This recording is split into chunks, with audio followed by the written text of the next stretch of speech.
How you doing today, young lady? I am doing well, Good. all things considered. Oh, that's good. That's good stuff. All right. So we talking about your hair getting done a certain way to blonde it out or platinum. I am just trying my best to blend. I'm so tired of looking like a calico cat. Not a calico. It's just give me one color, So, please. all the way down, everybody even Steven. That's right, just one color. All right. What's going on with you and your daughter today? The struggle is still there. She just turned 22, Oh, which Lord. is hard to believe, but far from independence. Far, far from it. So it's still a work in progress. And I was like, Lord have mercy, we'll get there one day. Uh-oh. We'll get there. But the child is stubborn. Oh, she's stubborn. So now we in that awkward phase where, she's feeling herself. Well, I'm an adult. And I'm sitting there looking like, well, you want to start acting like one, and maybe I'll start treating you like one. Oh, boy. And so we get into, the stubbornness and our fuss sometimes. It's like, you are so hard-headed. You just don't listen. It's so frustrating. Wait. Like the same person I just told earlier, not the color they have, we going platinum? Yeah. And so having said that, in my little fussing rant, she turned around and looked at me and was like, Mom, that's kind of rich coming from you. The apple don't fall too far from the tree. And I'm looking at her like, wait, what? I'm conflicted. Do I swing now or do I just pause? You gotta sit in that thing. Because, that arrow hit.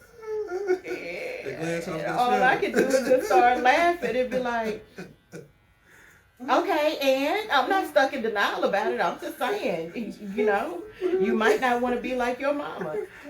It's hard not to be like what's your main influence in your life. That's what I'm saying. So it's like now I just categorize myself as being a walking contradiction because of those moments when my mama pop out my mouth and then now my daughter that she's older, she calling me out on it and I'm like, I gotta take that. I can't even clap back on that one. But when they're younger and they say that, then it's being disrespectful. Exactly. But it's still the truth. Exactly. The truth. The truth is the truth. Sometimes you gotta listen to your kids. But then, in communication, it's so funny because, the old school way of doing things, kids were seen and not heard. That's what that's not.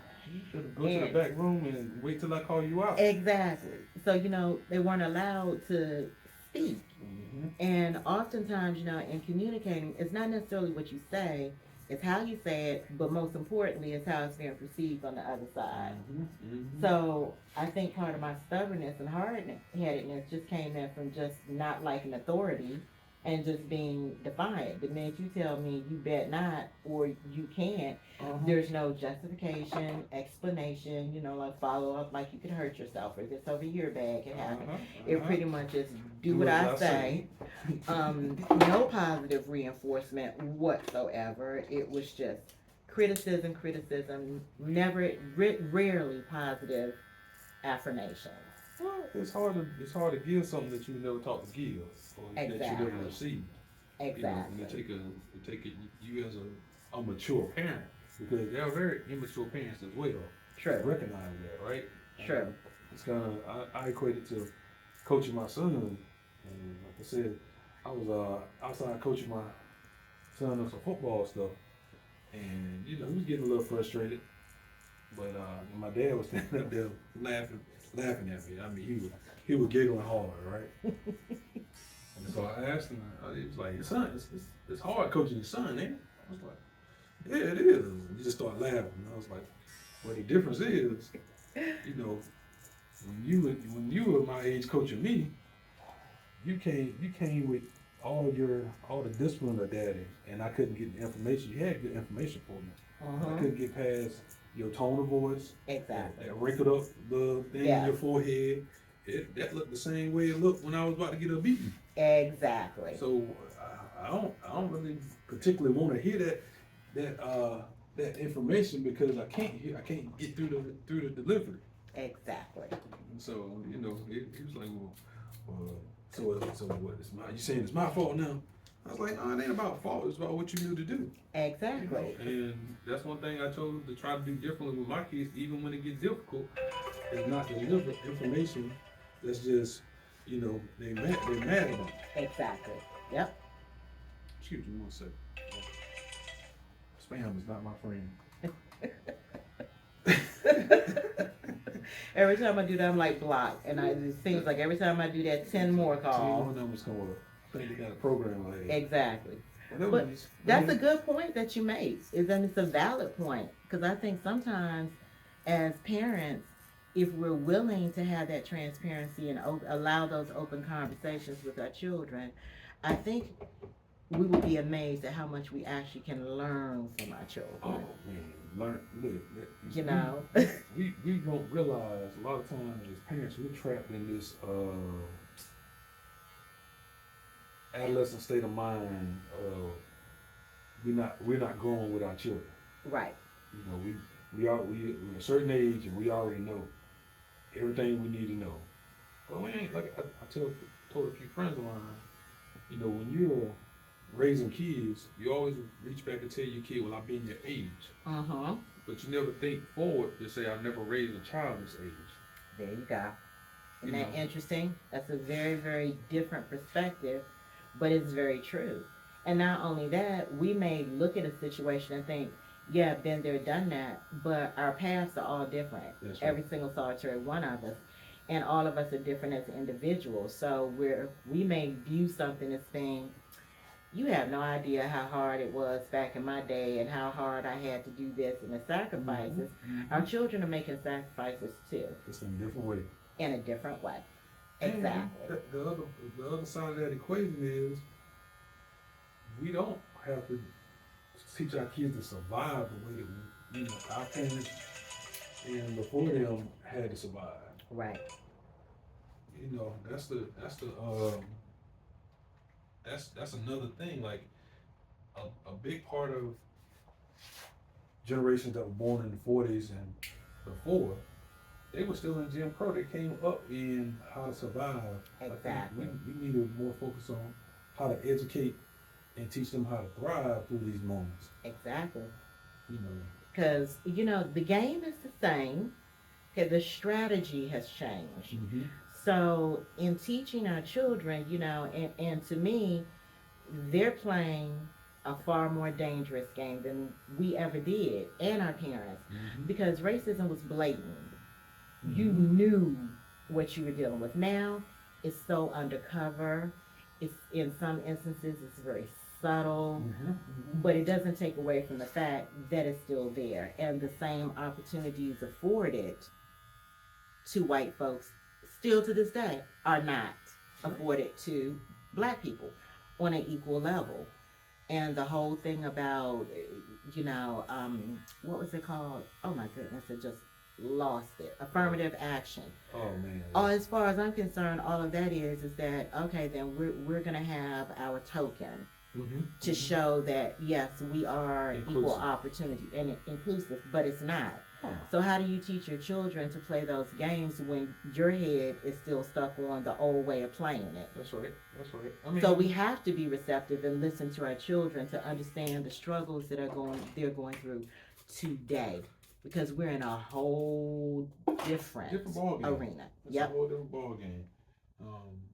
I look at, my son now, my oldest son is 21. And like I said, going back to that coaching reference, one day he just looked at me while I was all in his mess, like, you need to, this is what you need to do, and in the game you should have did this and you should have did that. He stopped and he's like, "Well, Dad, can you tell me what I did good first before you jump into everything that I'm not doing good?" And it was like a light bulb went off, like, man, wow, just punched me in the gut with that one. Yeah. And so trying to lead from that, the conversation from that perspective, it does make it a lot easier. And I get a lot of old school dads, we're making our kids too soft, we're making them too this. But what do you do with those emotions? Exactly. If you don't teach them how to navigate them and then decipher through the emotions, what's fact and what's feeling. Exactly. Those feelings can get you lead you in a whole lot of bad directions.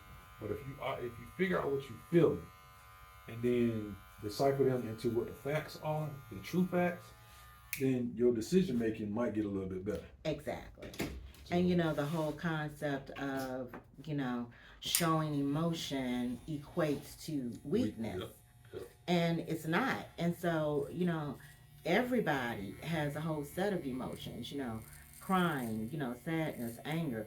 That doesn't dictate, your character or your strength. And not being allowed to go through those emotions and actually feel them, you'll never learn how to deal with them, not in a healthy manner. Well, moms and dads allow their daughters to go through those emotions, right? But not their sons. But not the sons. We got to shoulder something this unfathomable amount of pressure. Yep. And not show anything.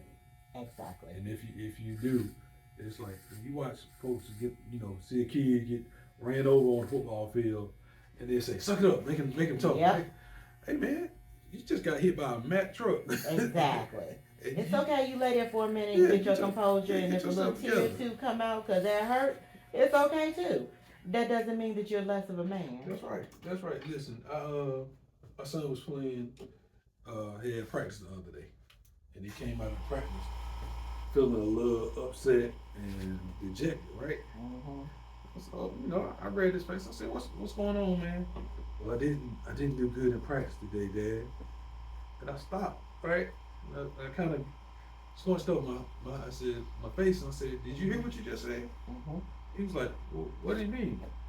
You didn't do good in practice. That's what you're here for, in practice. That's right. I said, don't look at this. None of these cats in the NFL go to play on Sunday without preparation and practice. That's right. I said, none of the kids also in high school, college, Pop Warner go to practice and operate in a perfect manner. That's right. I said, the whole purpose for being here is to make the mistakes and see where they are and then correct them later. That's right. And improve upon it.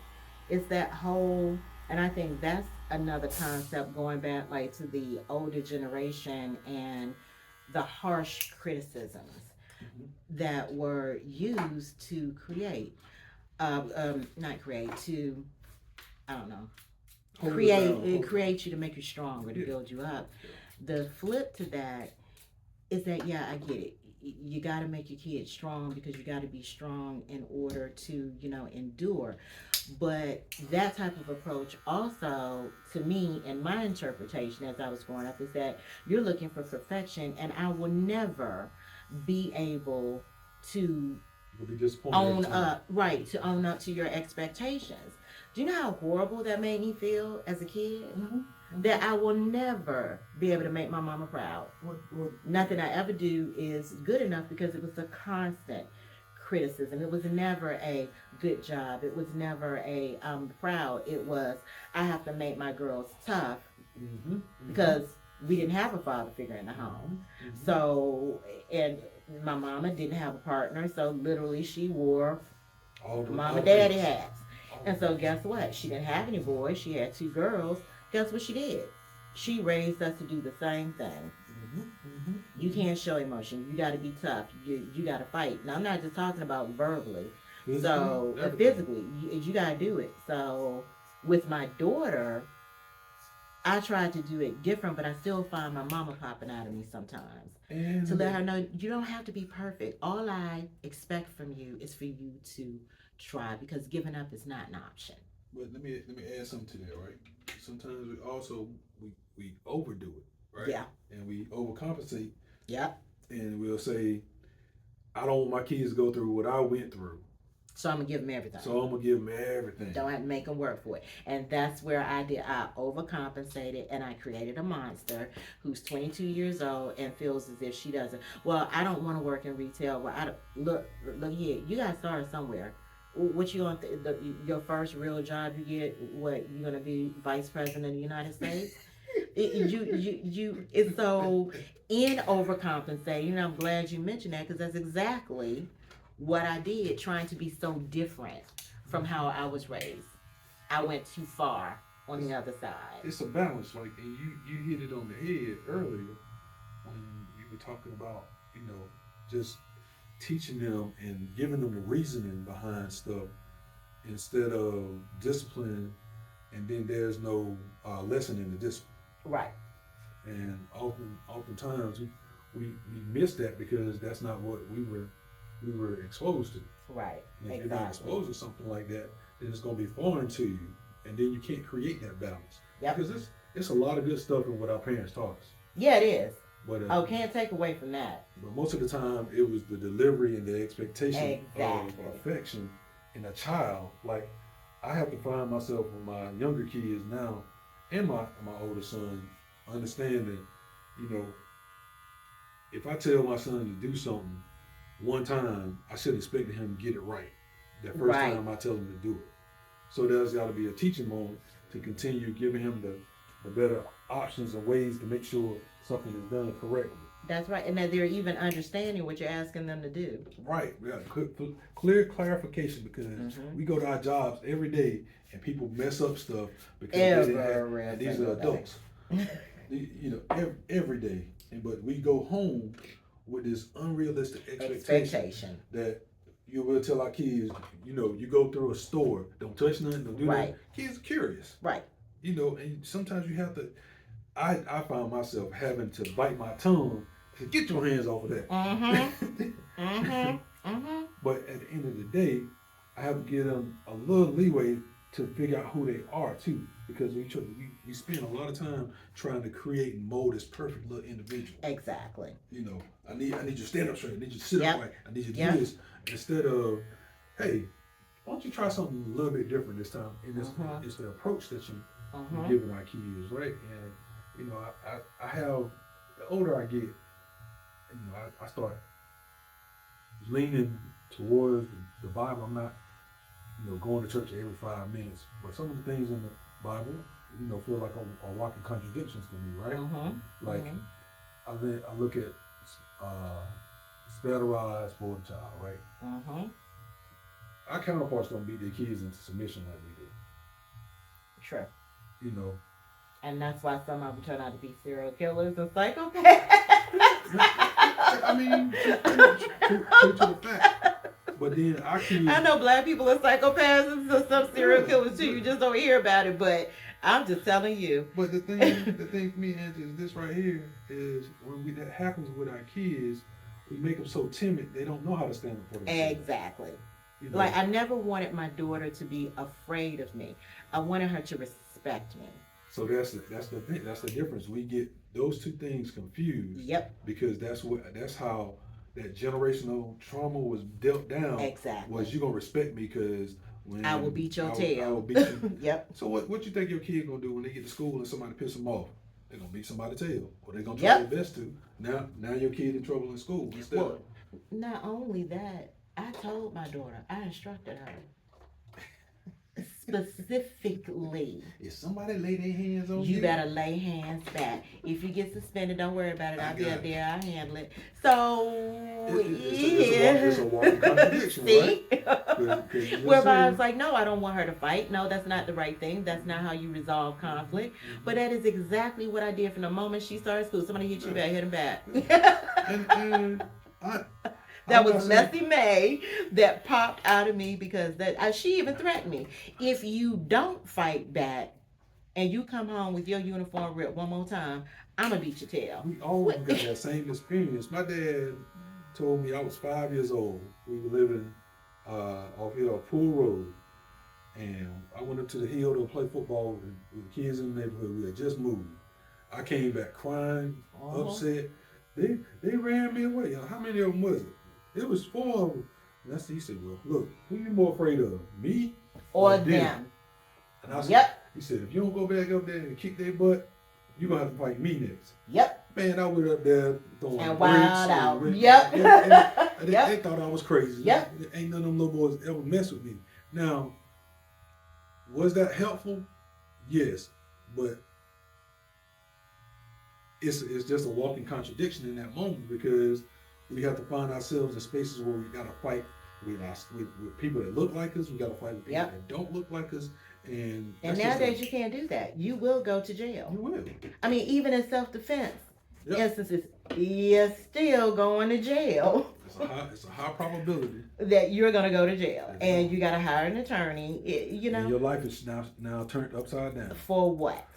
When you could have simply you could've walked away from a situation. Yep. My dad told me to turn right on around and go Yep. up there and fight. And like the whole part about like turn the other cheek. Mm-mm. No, I mean, and there again, there's those walking contradictions Exactly. that tell us, 1 minute, turn the other cheek. 1 minute you need to fight Right. and blow horns around the walls of Jerusalem. Exactly. Let me stop quoting about because I ain't good at that. But Neither am I. I'm just like, okay, please don't start saying Deuteronomy and all that. I'm like, what? You start hearing your parents, and our parents were born into that same conflict, right? Exactly. When I think about my grandfather, my great grandfather, I had the pleasure of meeting. They were actually, threatened with death and getting killed every day if they part their mouth the wrong way. That's right. So or if they even they look at a white woman. Yeah. So how are they gonna come home and govern their house that same way? Exactly. Because they're already operating out of hurt. So, that's the thing, is that we gotta change how we teach our kids to deal with conflict. Exactly. Because a lot of times we just don't. Like, for instance, I was talking to one of my coworkers. Her daughter is just now starting high school, and I'm like, oh Lord. And we were just talking about how the school system, I mean, that literally should be added to the curriculum. Mm-hmm. Teaching children how to deal with conflict, conflict resolution. You understand what I'm saying? It's just, if you start teaching that, then you kind of curb that prison to pipeline situation, though. Right. And of course, we can't have that. And I had a friend of mine that spent some time in the federal penitentiary. And he told me, he said, man, when I was in there, guys, they really enlightened me on how this thing is working. He said, if they lock up 100,000 black men, that's 100,000 black men that ain't producing no kids at this point in time. It's genocide. And I was like, man, I never thought about it like in that manner, Like that blew my mind when he said that. But it makes so much sense, and we just look at the number of people being locked up, but we don't look at the concept behind the it. ripple Effect, and what that true meaning is. Hey, there is a book. I don't even know. Hello. I don't even know if it's oh yeah. still in print or not, but if it is, excellent read. It's called The Black Holocaust. The Black Holocaust. Okay. Yeah, I can't remember the name of the author, but I read that book years ago, and they don't teach you this in school about the millions of Africans who died to come over here, and the purposeful strategy that was used to break apart and separate black families. The male was always removed from the household. Always. Either, back in the day, lynched, kill them. Nowadays, throw them in jail. Well, is it not the same? Think about what you thinking about what you just said. They also would sodomize and rape men in front of their families. Yes, to demasculate them. To emasculate them, to demean them, to take them down to a space where, in their children's eyes and their wives, they're nothing. Yep, can't be respected anymore because you're not a man, because they took away their manhood. Yep, that's exactly right. So it's all psychological warfare as far as I'm concerned. It always has been, but a lot of people, that view is skewed because they're so focused on the violence. And I'm like, look underneath that. Look at the foundation of what's fueling that and generating it. It's psychological warfare. People start opening up your eyes and seeing what's going on. So let me ask you a question. Now that we done talked about all the problems, solutions? What's the solution to it? First step, please, let's get Kamala, please, Lord have mercy, I'm moving to Canada if they elect that fool. Can't do it no more. So first step. Well, let's start in the house. What we gonna do in our house? Okay, since that's a little far-reaching and not within my control. So in terms of my household, what I do, very simple. It's not that overcomplicated. When My daughter circle backs around and she comments on my behavior that sometimes, a lot of times, it's set on autopilot. Okay? I apologize to my daughter. Oh, what? You do? You? Oh. I actually say I'm sorry. I actually say I'm wrong. Say you wrong and apologize? Miracles happen every day. Sir, you're a witness to this, right? You're a witness to this. Black woman apologize. See, y'all ain't gonna gang up on me in here. Right. See, smart man right there, smart man. He peeped it. I peeped it. I just had to have somebody else co-sign with it. Okay, my bad. Go ahead. But no, absolutely. And I mean, overall, it's like, I call it the superwoman complex. Okay. It's like literally, me and my sister, I'm talking about our generation, we're expected to be superwomen. You gotta be all, do all for everybody. You gotta be mama, you gotta be daddy, you gotta be disciplinary, you gotta be the caretaker, you gotta be the educator, the tutor, the cook, the doctor. And I got to a point where I literally went into burnout, and not only that, you just can't do it. It's an unrealistic expectation. And then you get so tired and so overwhelmed that you're frustrated and you're skewed on like men, especially if you are a single mother.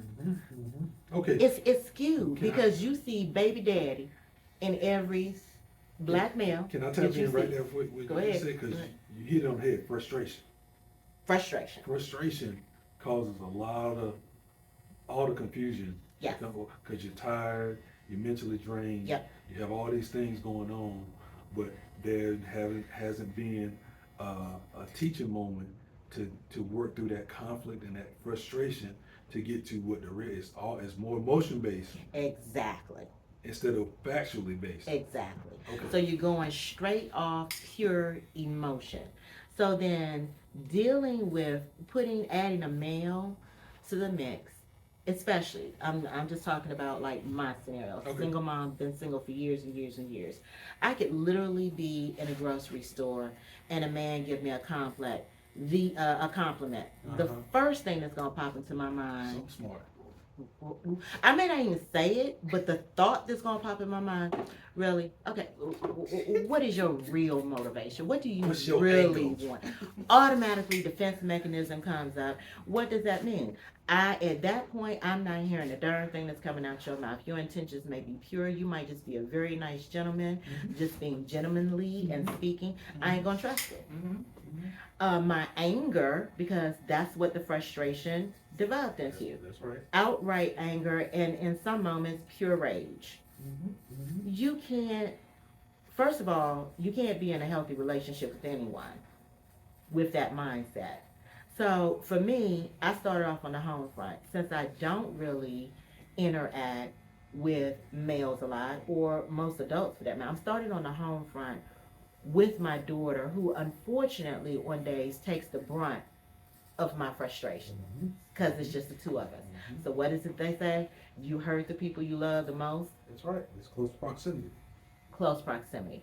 What that is doing though is making me step back and look at myself as a whole person. How am I reacting to people around or come into contact with? Am I prejudging based on past experiences? And I have to ask myself, is that right? As a woman who says you want a partner, what are you going to do? What work are you going to do on yourself to allow you to receive? You understand what I'm saying? So it's work in progress, but I'm not in denial about the oh so true angry black woman syndrome. It's more. It's not necessarily always anger. It's more that frustration. Yes. Of all the perceived things. Yes. That need to be done, and I'm not going to just generate that as an angry black woman. That's angry black people. There you have it. You know. Yes. It's a race as a whole. We mad. We all going through that same thing. Yes, we got a certain level of PTSD. Yes, sir. Just on being frustrated about waking up in the morning. Exactly. And seeing the stuff that we already know we're gonna have to go through. Yep. Because we done been through it every day of our life. but to have it minimized. But I ain't gonna keep it on racism and all this stuff. But Right. It's a broader picture. It's a much broader picture, but the bigger picture is our mental health and how we navigate our emotional state, our emotional awareness, the ability to separate fact from feeling. Exactly. Oftentimes it just ain't there, It's not. And we gotta start getting tools and supporting one another, because that's another thing. We hear a lot about God bless the child has got his own. Okay, cool. If you got your own, then you separate them apart. And it don't mean I don't. Some people take that literally, where I think it's more figuratively speaking. Right. But we have to be together in order to make stuff work, because we don't cooperate. Exactly. We don't cooperate at all, and it's always this separation and division of people that look like us. Yeah. If it ain't our skin tone, it's our hair texture. If it ain't our hair texture, it's our sorority, our fraternity, Yep. our church denomination. Yes, exactly. And we find all these factors to turn around and say, well, we're better than you. I was listening to the to the DNC last night, and every state that got up there started claiming why they're the best state. Well, that can't create a whole United States. Exactly. If everybody's claiming to be the best at everything, unless we come together. And exactly. that come with our cultures, our colors, our ethnicities, our religions, the whole nine. It was just irritating as a mug watching each state get up and declare why they're the best state. Well, if we're trying to become one union or one state, then why we gotta have all these things to differentiate why we're better than one another? That's still creating division to me. Exactly. But I like exactly what you said. As far as teaching people, how to operate out of their emotions and separating the fact and the feeling. Exactly. And to answer your question, like head on 100%, what am I going to do? It's simple. Start working on me. Start with you, right? It starts with me, because it's true. As I just sat in here and told you, my new nicknames is Ball of Confusion and Walking Contradiction. My child is confused as all get out, where I can sit back and issue a directive. You shouldn't do this, you shouldn't do that. Okay, you shouldn't smoke, I smoke. Okay, yeah. so walking contradiction. Now, I can speak on it from the standpoint of, I do it. It's an awful habit. It wrecks your health. It's not worth it. It stinks. It yellows you to all the bad cons. But I still do it. So then if my daughter starts doing it, what am I going to say? What am I going to say? I taught her how to do it. Taught her how to do it. Good. So you can talk. It's, in other words, it's not just a one method fix to any of this. You have to talk to your children. You have to allow them that safe space to come to you and be open and honest. Because if not, you're sending them out there to follow guidance and direction from the world and social media. And do you really want that type of influence to be the main influence your child has? But then also be open and honest about the fact that you're not perfect and you make mistakes.